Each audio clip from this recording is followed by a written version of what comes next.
Hello and welcome to Who We Ood, an unofficial Doctor Who watch along podcast bonus episode. Sorry, but we had to record a bonus episode this week because Genesis of the Daleks, it's taking too long to edit because it's such a long episode. Yeah, we just need a little bit more time. Look forward to that next week when you're going to get the longest episode of Who We Ood we have had.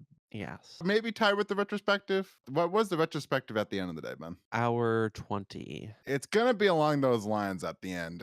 This one might be a little bit longer. Feature length.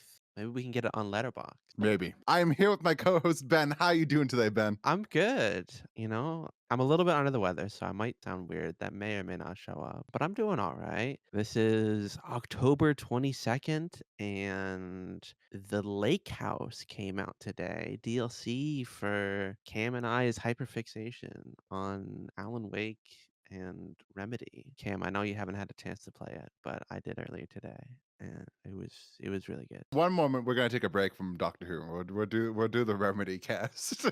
You'll have to replay all of their games again, Uh, Ben. I need to 100% them again. I didn't 100% them. That would be silly. Find all the manuscript pages. I mean, I would, but I don't like to play games on like extra, extra hard, legendary difficulty. I'm good with just normal. Is Alan Wake 2 one of those? I didn't care about the epic achievements, so I didn't even look at the epic achievements. Alan Wake 2? I'm not sure. I know the first one, in order to get all the manuscript pages, you need to play in, I think, nightmare mode. You need to play in. Yeah, no. Difficulty related achievements and trophies are just not fun. Nah. They've kind of gone away with them throughout the recent years because I think they realized that somebody that like isn't great at video games should still be able to get like 100% of the video game, you know? Yeah. It shouldn't be like a skill based thing. I mean, it's accessibility too. Yeah. Like, there are people that it's not just a skill issue. It's like I literally physically don't have like the motor control in order to be able to have a chance of beating the highest difficulty. But when this is not a video game podcast, Ben, this is a Doctor Who podcast. Maybe one day.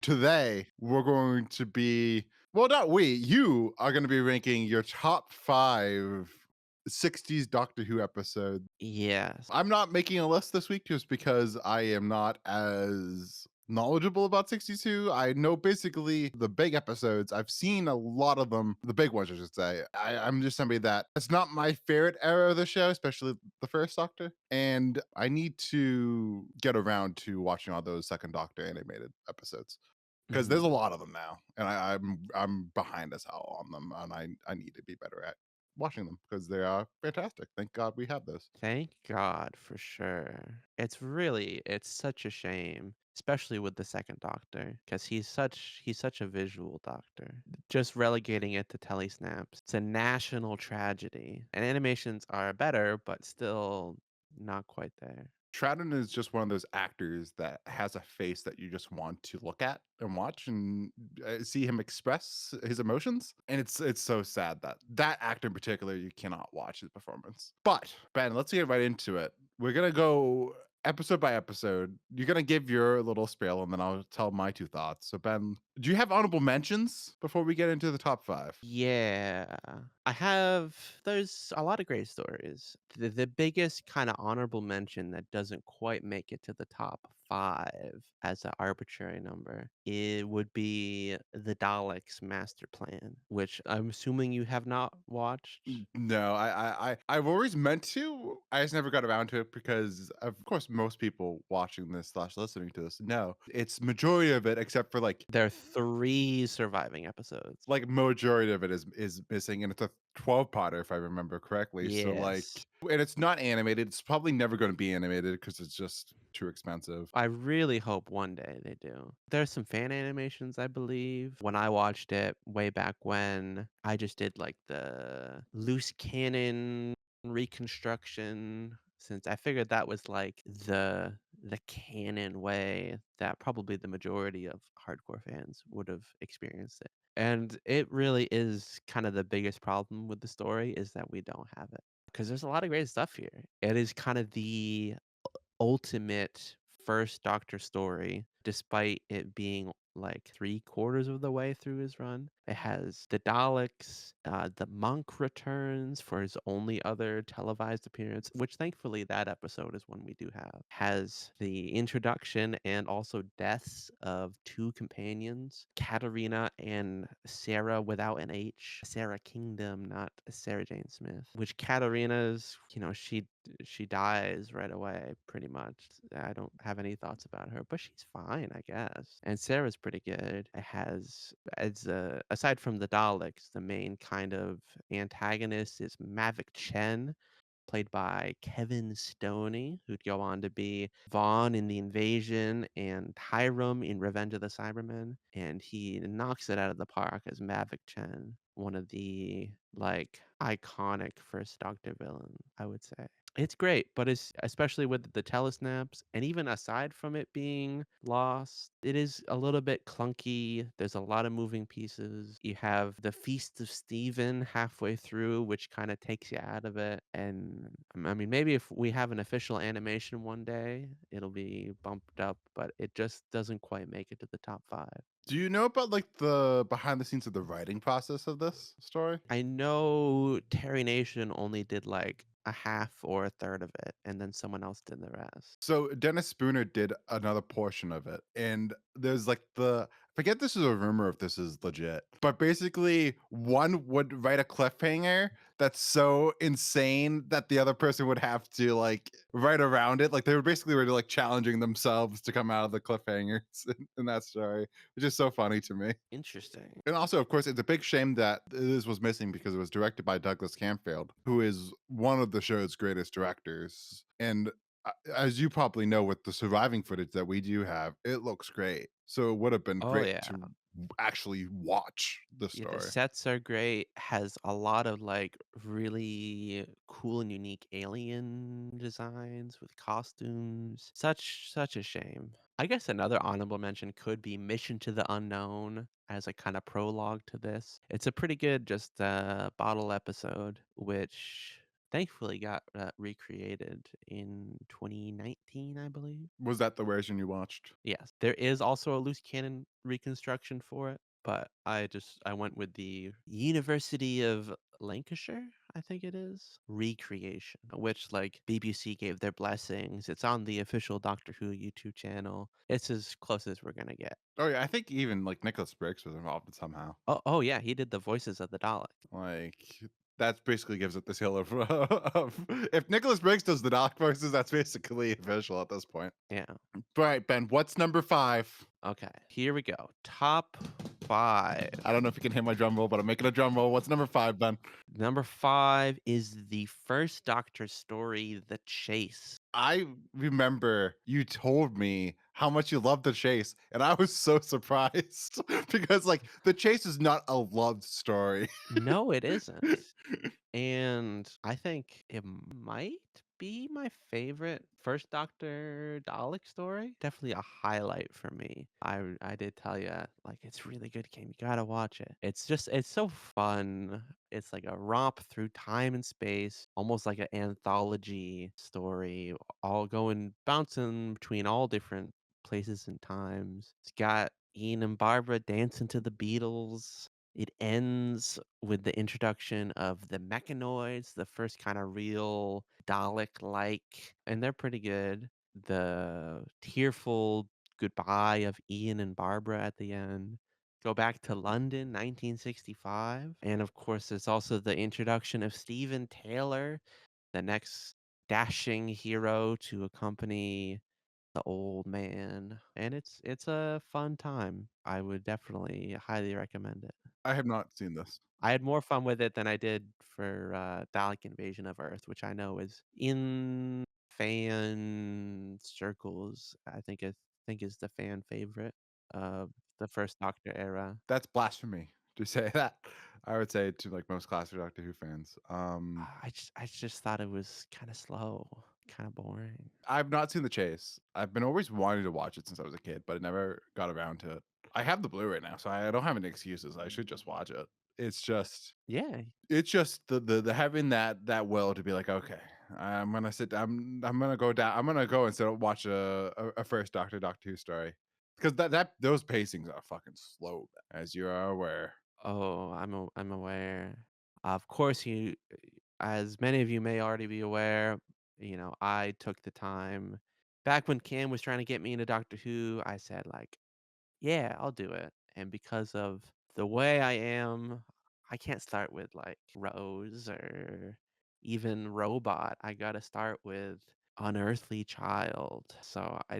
It took me a while to get through the first and second Doctor before we could finally get to the color TV, but it was worth it.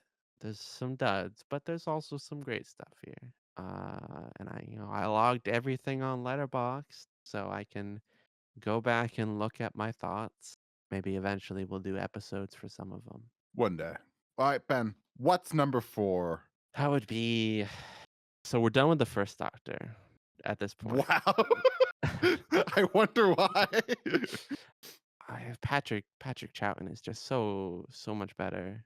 It's when he like the Doctor becomes kind of the Doctor in some ways, even though Hartnell is the first Doctor.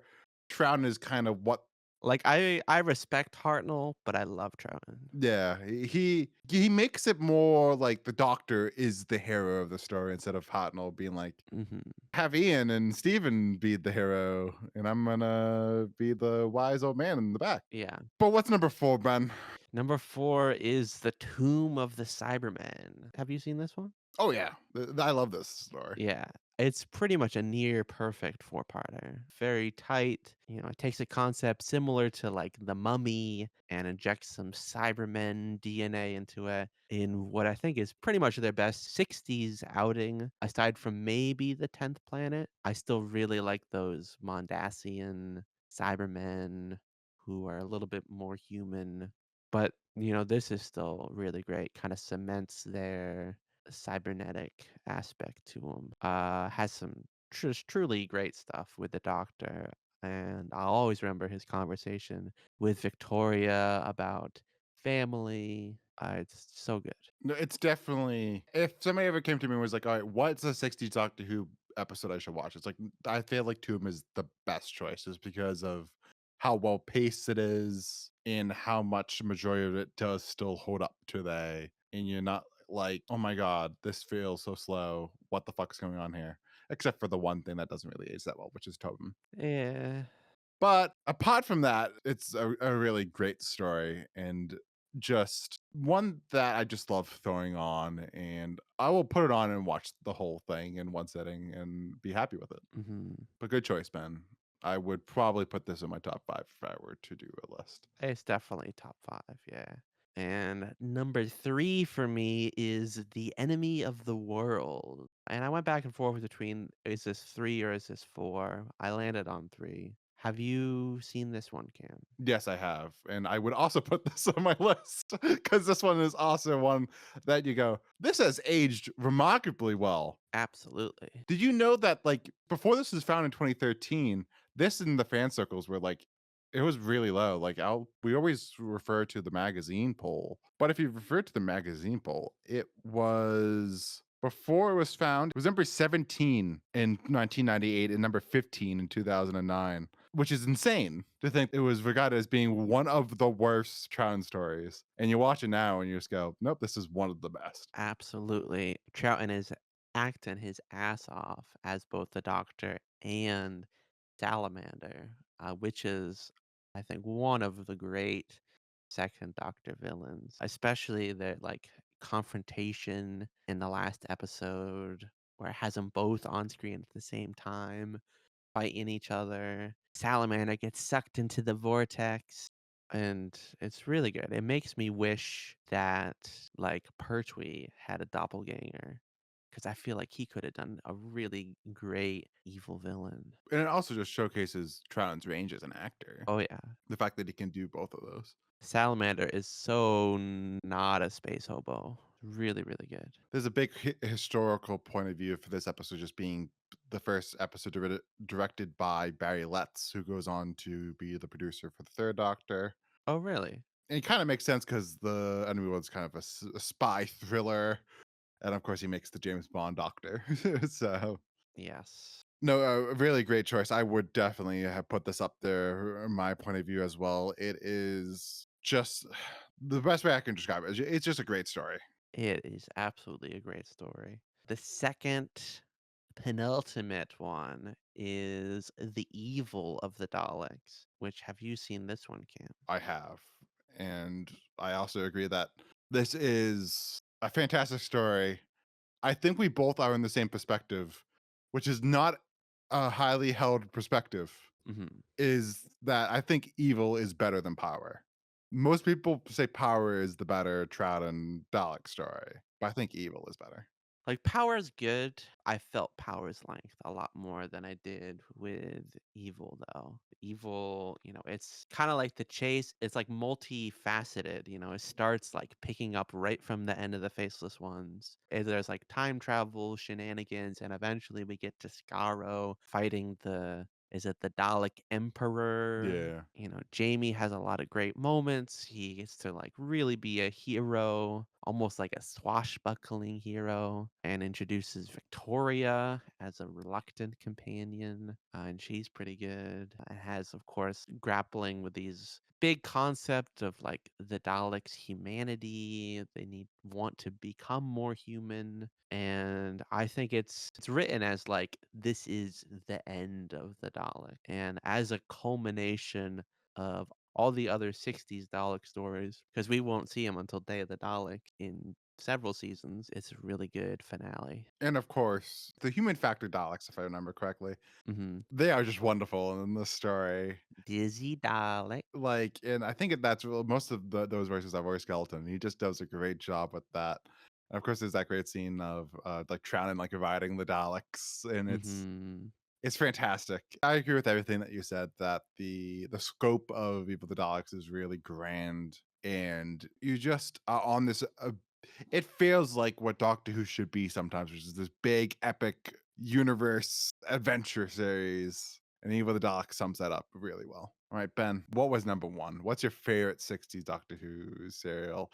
I don't know what this could be. Actually, I kind of do. Yeah, just say it. I don't know if it's my favorite, because to me, like favorite and quality, like top, slightly different metrics, but I would say the number one story is the War Games. Yeah, it's fantastic. This is one you've seen as Oh well? yeah, It is fantastic. If the Daleks' master plan was Hartnell's ultimate kind of finale, even though it wasn't really a finale, this is kind of I think the perfect finale where the Doctor has to again face one of his own, the war chief, another Time Lord. It's the longest second Doctor story, but it never feels it. It's great paced, has the Doctor, Jamie, and Zoe all have plenty to do. And of course, that final episode where he's put on trial is legendary. And the tearful goodbye with Jamie and Zoe when they forget everything, all their travels together. Very sad, but very good. And it has a truly haunting regeneration scene, ignoring the concept of 6B, of course. no, it's great. I think saying it's perfectly paced is I think it might be a little bit too much, Ben. It's been a while. Not perfect, but very well. It doesn't drag. It's been a while since I've seen this, but like I don't remember a lot in the middle. Once we get to it's just once I remember once it's like once all the secrets are basically revealed, I think it did drag a little bit, but this was years ago. I need to rewatch this story. I've only seen it the once. And I did love it that one time that I watched it. Really, I think the best things about this is that first one or two pots is really great. And then of course that last like two pots, in particular the last pot, is just maybe the best episode of like classic Doctor Who. It is fantastic. And I love the World War One bunker, no man's land environment for the second Doctor. For some reason that fits him. Mhm. It does indeed. I'm curious, Cam. I know, of course, you haven't taken the journey. You haven't watched all of them.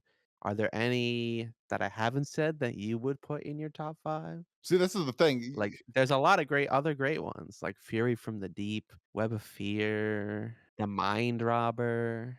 I know I'm only saying Second Doctor. As we just discussed, you just basically I've seen 4 out of the 5. But like 4 out of the 5 I've seen from your list. So it's like I would put all those 4 stories I would highly rate and would probably put on my list. What stories I would put on my list that you didn't?